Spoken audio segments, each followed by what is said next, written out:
Chapter 4. The Worst Thing That Ever Happened. "Suppose," said Miss Hernandez. "Suppose," Marcy repeated. She looked over at the door. Pinky felt sure she was going to make a mistake. It was 10 minutes since the second half of the spelling bee had begun. There were only 3 spellers left. "Marcy," the teacher said. Suppose," said Marcy. S-U-P-O-S-E,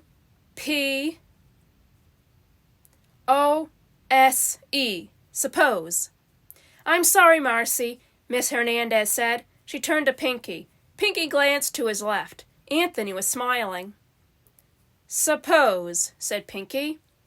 S-U-P-P-O-S-E, suppose. "Very good, Anthony. Will you spell vacation, please?" Pinky couldn't watch. He knew Anthony was going to get it right.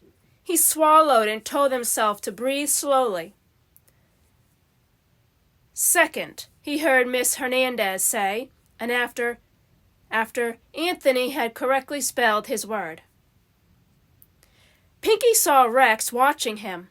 She smiled as if to tell him, "You can do it." He was no longer so sure. He'd studied that word just this morning, but now he had a hard time picturing it in his mind. Second. S-E-C,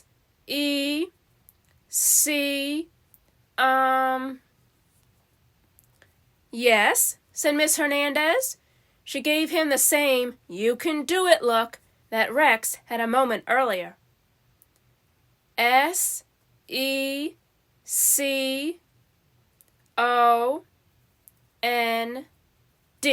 second.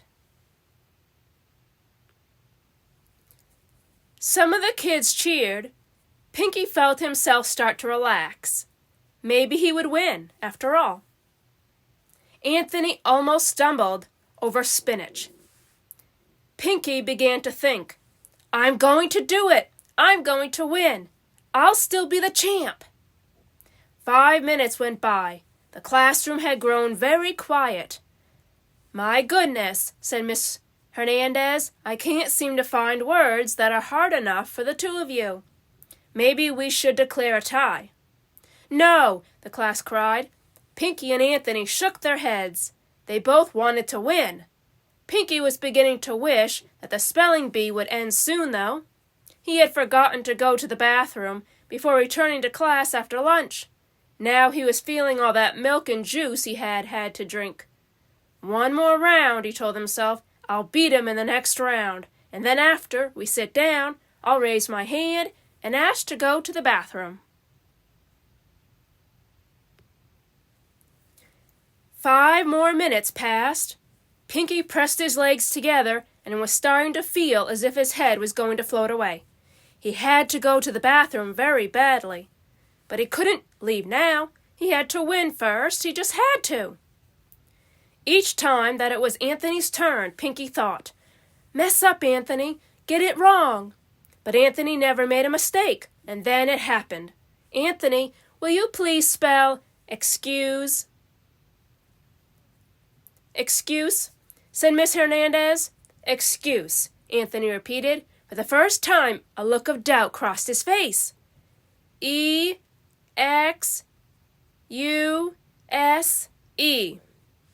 Pinky couldn't believe it. Anthony had spelled the word wrong. All Pinky had to do now was get it right, and he would still be the champion speller of the whole 2nd grade. He was so excited he could hardly stand it. "Excuse," he said without even waiting for Miss Hernandez to call his name. E-X-C-U-S-E, excuse. The class cheered. Miss Hernandez was smiling. So was Rex. Pinky let out a big sigh of relief. And then he had the strangest feeling. Something warm and wet was running down his leg. The class stopped cheering. They began to laugh instead. Pinky looked in horror at the puddle on the floor.